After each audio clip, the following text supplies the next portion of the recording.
د رژې په میاشت کې په 4 چې میاشتو سره یو خپل نظام الاوقات جوړ کی، خپل یو نظم جوړ کی، یو داسې شیډول جوړ کی چې میشو په دغه میاشت کې په دغه وخت کې کیم عمل کی، کیم عبادت میشتوس کی. نو اول شی چې کله گایز د چک شي بیا د تهجد میز دی. تهجد المنځ دمره زیات ثواب دی چې په فرض مونځنه بعد په ټول نه افضل بهتر میز چې کوم دی هغه تهجد میز دی. تهجد په مونځنه بعد د دعو اهتمام کوي. الله تعالی داسې انسان دعو خامخا قبلوي. دا د قبولیت وخت دی، د یکسویي وخت دی، په دا کې خاموشي وي. الله تعالی طرف ته د انسان زیاته توجه وي. بیا گایز پر شمای دی دغه اهتمام کوي، دغه ډېر زیات برکات دي، فضایل دي. بغیر پر شمینه رجا شي خو مناسبه نه ده چې سړی پر شمای پرېږدي. پر شمی اهتمام کوي. بیا لمونځ په جمع سره کوي.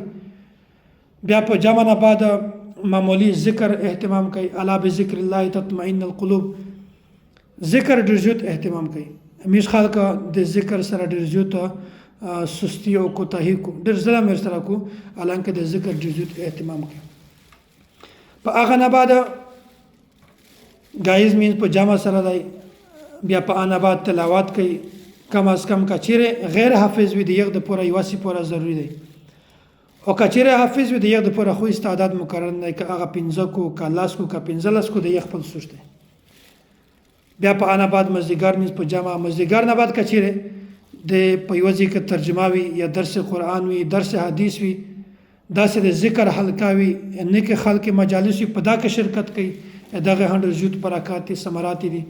بیا د رجاموت اهتمام کوي. یا چې کوم سړی چې چاته د رجاموت اهتمام وکړو، چاته رجاموت یې وکړو، دا فرشتې د دغه انسان د پوره د مغفرت دا وکړو په دا میاشت کې. ټول فرشتې د دغه انسان د پوره په دا میاشت کې د رحمت دا وکړو.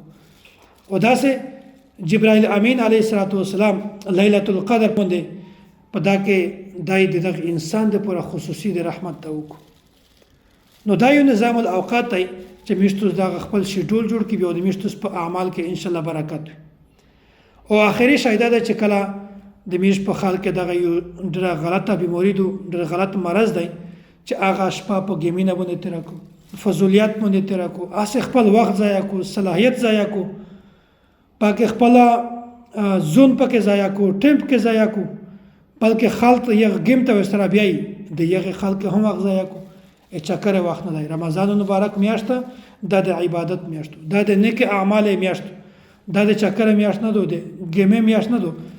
خل دمره لیا شوي دي چې ټوله شپه د په ګیمینه تېره کړو او ګایز بیا وغده شي. اصل خو ګایز ده چې ته عبادت وکړه. همیش بزرګونه و د شپې عبادت کړه د ګایز لپاره، بیا د رزه عبادت کړه، معمولي وخت پوره ودی آرام کړه. همیش خل ټوله شپه وغده وي. او بیا ځنه خل داسې وي چې هغه ټوله شپه په ګیمینه باندې تېره کړو. ګایز بیا خوب غلطه خبره ده.